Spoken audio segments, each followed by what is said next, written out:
Okay, hi guys, welcome back to our podcast, Scooby-Doo Studio. So before we start, we would like to introduce ourselves first. Hi, my name is Mas Aisha and this is Atika, Khadijah and Nakiba. So today we are going to talk about the economy inflation in Canada. So do you guys know anything about economy issue in Canada? Yeah, I know some.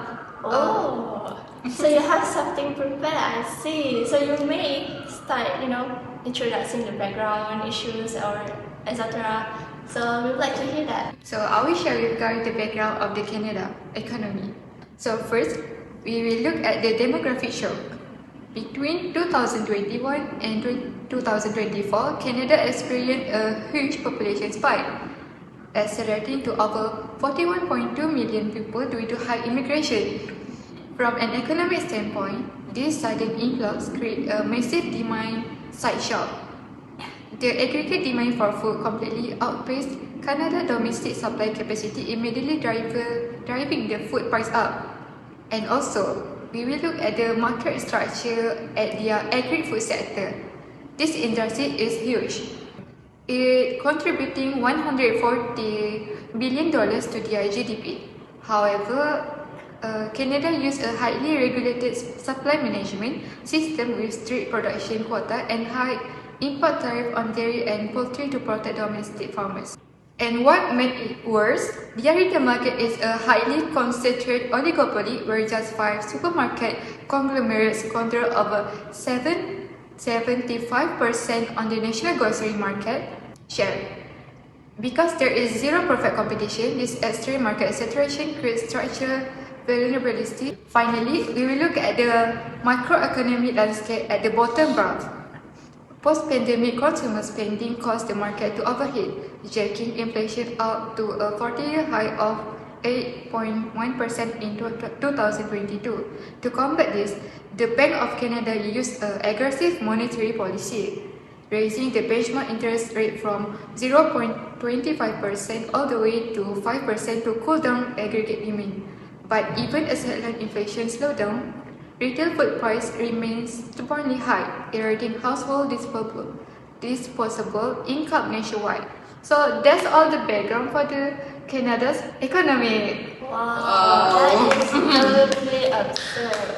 I didn't know that it was that critical.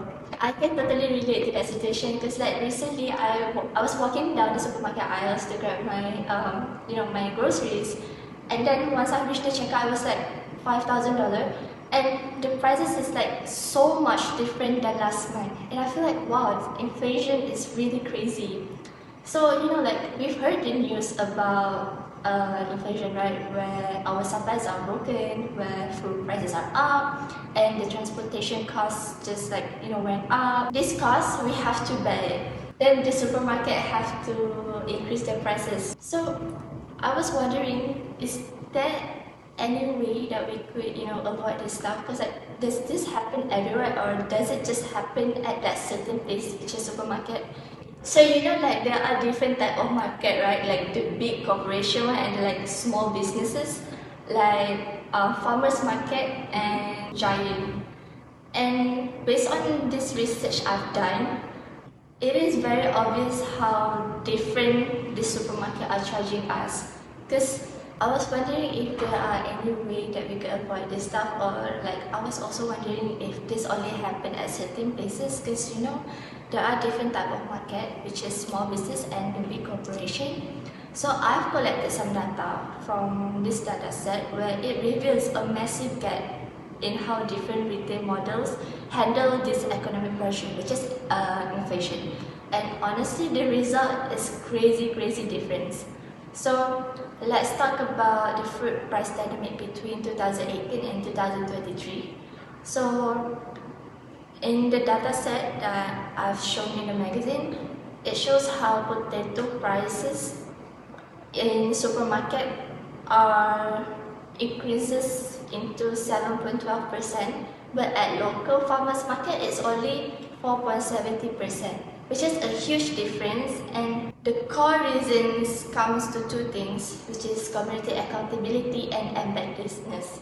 So big corporations like that main supermarket, they're all about profit. And sometimes they use these economy issues to, increases their price so that put the entire cost to our wallet. So instead of passing every single input cost onto the consumer, local markets, they absorb the financial blow. Therefore, by supporting alternative local food networks, we aren't just saving few cents, but we are also investing in a system that actually protect us from these big corporations. So, what do you think? Do you guys have noticed any prices increase in your hometown? Yes, of course. Yes, We have before. we have seen it actually. So actually, this issue have a lot of causes and effects. The first cause is supply chain disruption. During the COVID-19 pandemic, many food factories in Canada had to close for some time, and transportation was also delayed. Because of this, there was less food available, but people still need to buy it. So food prices went up. Second cause is climate change. For example, drought in the Canadian prairie province could reduce crop production and affected livestock farming. When there is less food produced, prices naturally become higher, especially for products like beef. Another cause is rising fuel costs. Fuel is needed to grow food, process it, and transport it to supermarket. So when fuel prices increase, the cost of producing and delivering food also increase. In the end, consumers have to pay more for groceries. Now let's move on to effects. One major effect is the higher cost of living. Many Canadian families now spend more money on groceries, so they have less money for other important needs. Another effect is food insecurity. This means that some Canadians can afford enough healthy and nutritious food. Because food is more expensive, some families buy less food and even skip meals. Oh, there is so many causes and effects that what is to say. That's really long. But actually, there's always a solution. Really? Yeah. So the Canada provides a solution. Yes. Interesting. So one of the solution they do, the Canada use fiscal policy by introducing Canada groceries and essential benefit. That actually gives a 25% boost in financial aid for the lower income families. And also, on top of that, they also put $1 billion to cut the grocery costs while keeping the basic food item for taxes free. For taxes free. But on the other hand, for monetary policy, the Bank Canada has hit the wall. Even though they kept the interest rate at 2.25%, and they managed to bring the core inflation down to 2%, but the food is still super high, Why bank mention this? Because this is because of the external supply shock that they just can't control it. This thing, for example, like geopolitical conflict, driving up oil prices, severe local drought, and also tariff threats.